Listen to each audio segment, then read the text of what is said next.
sa social media kung anong sinasabi ng mga netizens. Na ito ating kasamang si Zel Banihit. Maraming salamat, Nikki. Inspiring photos. Yan naman ang aking ibibida sa inyo para sa ating latest social media news.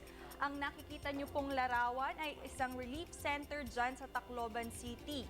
Huwag po kayong mag-alala dahil mas marami pang tulong ang paparating. Isang inspirational gimmick naman ang naisip ng isa nating kababayan na nag-donate ng canned goods na mayroong personal messages. Ang larawang ito ay kasalukuyang kumakalat ngayon sa social media.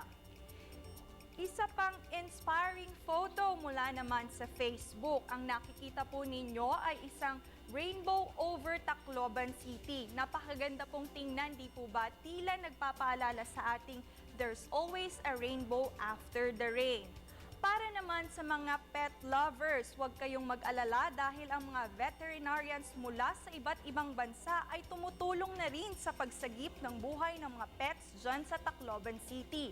At ang isa sa sa social media news ngayon ay ang larawan ng Empire State Building sa New York City.